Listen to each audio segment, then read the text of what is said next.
નમસ્કાર ખેડૂત મિત્રો, મારું નામ છે પ્રિન્સ રાસડિયા. ગુજરાત વેધર નામની આ ચેનલ. આજની તારીખ થઈ ગઈ છે મિત્રો 26 ઓગસ્ટ 2026. આજે આપની સમક્ષ એક નકશો ઓપન કરેલો છે અને આપણે આજે ફરીથી લાઈવમાં જ પ્રિડિક્શન કરવું છે કે આવનારા સમયની અંદર કોઈ વરસાદની શક્યતાઓ છે કે નહીં મિત્રો. તો આપની સામે એક ઇનસેટ ઇમેજ આપણું સેટેલાઇટ જે છે ઓપન કરેલું છે મિત્રોને. જ્યાં હું ઝૂમ કરું એ ભાગ છે આપણો ગુજરાતનો ભાગ મિત્રો. આજના દિવસનું જે પ્રિડિક્શન છે એ મુજબ ગુજરાત ઉપર આછા વાદળા જોવા મળી રહ્યા છે. કોઈ મોટા ભારે વાદળા નથી.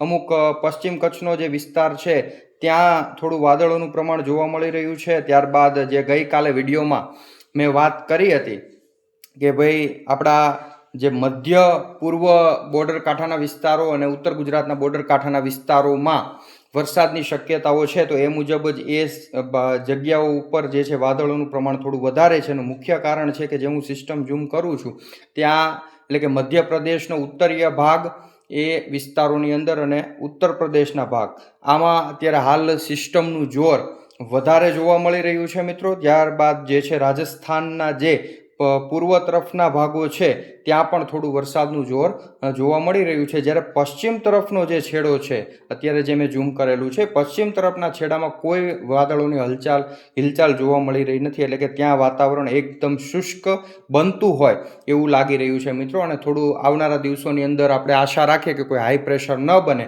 જો હાઈ પ્રેશર બનશે તો જે છે ચોમાસાની વિદાયની શરૂઆત પણ થઈ શકે છે, પણ હાલ હજી કોઈ 15 દિવસ સુધી શક્યતાઓ લાગી રહી નથી. તો આ તમારી સમક્ષ મેં જે ઇનસેટ ઇમેજ ઓપન કરેલું છે, જેમાં હું અત્યારે તમને ઝૂમ કરીને બતાવું છું અરબ સાગરનો ભાગ, કે ત્યાં અત્યારે કોઈ મજબૂત સિસ્ટમ નથી. આ એક ચોક્કસથી કેરળ નજીકનો જે ભાગ છે, તો કેરળ નજીક એક જે છે સિસ્ટમ જે છે સક્રિય થઈ હોય એવું લાગી રહ્યું છે, પણ આપણાથી ઘણી દૂર છે.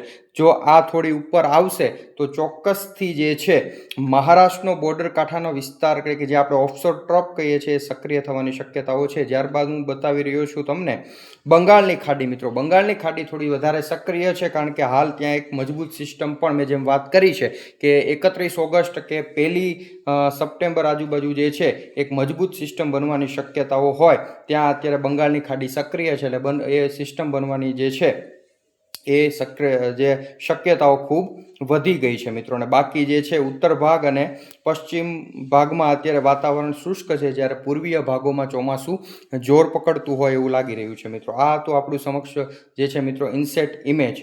હવે આપણે આગળ વાત કરીએ કે જે સિસ્ટમ ગુજરાત નજીક આવવાની છે, તો એ સિસ્ટમનો ટ્રેક જે છે આપણે મિત્રો નક્કી કરવો છે. તો કઈ રીતે કરશું એ આપણે થોડું જોઈએ કે ટ્રોપિકલ ટાઇબિટ્સની અંદર, કે હાલ મેં તમારી સમક્ષ એક નકશો ઓપન કરેલો છે, તમે જોતા હશો. એ નકશામાં જે છે ગ્લોબલ મોડલ છે GFS, એટલે કે અમેરિકન મોડલ શું કહી રહ્યું છે એ પ્રમાણે આપણે સમજવાનો પ્રયત્ન કરીએ મિત્રો. તો અમેરિકન મોડલ પ્રમાણે હવે તમે જોતા જજો, હું એક જે છે સિસ્ટમ કઈ રીતે આગળ વધશે ઓપન કરી રહ્યો છું મિત્રો. તમે જોજો કે ભાઈ એક સિસ્ટમ તારીખ 30 આજુબાજુ જે છે બનવાની શક્યતાઓ છે. જે પીળો લાલ કલર બતાવી રહ્યો છે પૂર્વીય જે બંગાળની ખાડીમાં, ત્યાંથી ધીમે ધીમે જે છે એ આગળ વધી રહ્યો છે. અને આગળ વધતા વધતા જે છે GFS મોડલ બતાવી રહ્યું છે ગુજરાતની નજીકથી પસાર થાય, અથવા તો હજી સમય થોડો વધારે છે, એટલે કે ગુજરાત ઉપરથી પણ પસાર થવાની શક્યતાઓ છે, જે હું તમને હાલ જે છે ઝૂમ કરીને બતાવું છું મિત્રો. જો તમે જોઈ શકો છો ગોળ ગોળ રાઉન્ડ જે છે એ આગળ વધી રહ્યું છે, ગુજરાતના ભાગો નજીક આવે છે, અને ત્યાંથી પછી જે છે એ થોડું રાજસ્થાન તરફ ટર્ન લેશે. છતાં પણ ગુજરાતના ઘણા ભાગોમાં જે છે વરસાદની સારી એવી શક્યતાઓ પણ દેખાઈ રહી છે, જે ગ્લોબલ મોડલ GFS મોડલ જે છે બતાવી રહ્યું છે મિત્રો. ત્યારબાદ અન્ય એક મોડલ આપણે ચેક કરીએ તો કે એ શું કહેવા માગે છે. તો એ મોડલ મુજબ પણ જે છે લો પ્રેશર 1000 જે બતાવી રહ્યું છે મધ્યપ્રદેશના ભાગો, અને ત્યારબાદ જે છે ત્યાંથી આગળ વધી અને ગુજરાત નજીકના ભાગોથી પસાર થતું હોય એવું આ મોડલ બતાવી રહ્યું છે. એટલે હજી મોડલોની અંદર ઘણા મતાંતર જોવા મળી રહ્યા છે મિત્રો. પણ હવે આગળના સમયમાં જે છે કે 27-28 તારીખે થોડો વધારે ખ્યાલ આવશે કે ભાઈ આ સિસ્ટમ કેટલી શક્યતાઓ જે છે ગુજરાત નજીક આવવાની છે. એક મોડલ મેં નવું આપની સમક્ષ ઓપન કરેલું છે મિત્રો. એમાં આપણે ચેક કરીએ કે શું કહેવા માગે છે.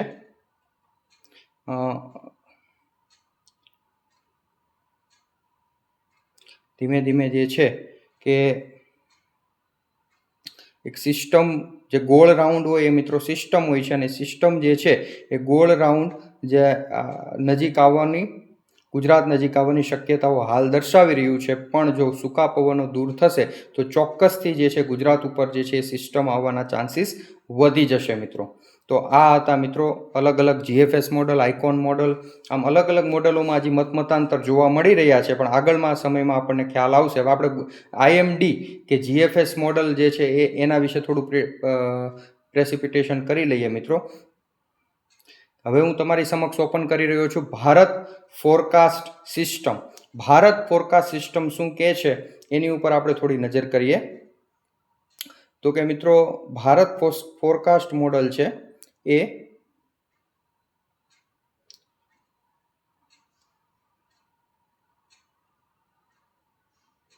અલગ અલગ હું તમારી સમક્ષ જે છે ઓપન કરી રહ્યો છું કે જેમાં અલગ આવનારા દિવસોની અંદર કેવી વરસાદની શક્યતાઓ હજી જે છે રહેલી છે મિત્રો.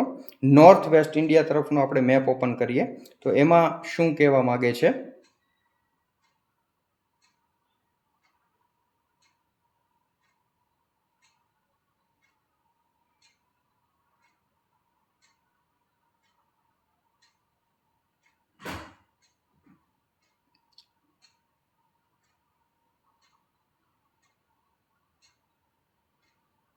આપણું જે ભારતીય જે ઇન્ડિયન મેટેરિયોલોજીકલ ડિપાર્ટમેન્ટ છે એ આગળના 10 દિવસનું શું પ્રેસિપિટેશન બતાવે છે આપણે થોડું ચેક કરી લઈએ મિત્રો. અત્યારે તમારી સમક્ષ મેં ઓપન કરેલું છે 27/8/2026નું એક મોડલ જે છે એ બતાવેલું છે, જેમાં એ જે સિસ્ટમ મધ્યપ્રદેશના ભાગો તરફ છે એ જે છે બતાવી રહ્યું છે. લીલો અને વાદળી કલર છે તે થોડો ભારેથી અતિ ભારે વરસાદ બતાવી રહ્યું છે. જ્યારે ગુજરાત તરફ આપણે નજર કરીએ તો ગુજરાતમાં હાલ વાતાવરણ શુષ્ક છે આજના દિવસે, અને આપણે જોતા પણ હશું કે કોઈ એવું ભારે સિસ્ટમ છે નહીં. ત્યારબાદ 28 તારીખનું મોડલ છે. 28 તારીખના મોડલમાં મિત્રો જે છે ગુજરાત ઉપર કોઈ મોટી સિસ્ટમની શક્યતાઓ નથી, માત્ર ધીમે ધીમે અરબ સાગર થોડો સક્રિય થતો હોય એવું લાગી રહ્યું છે.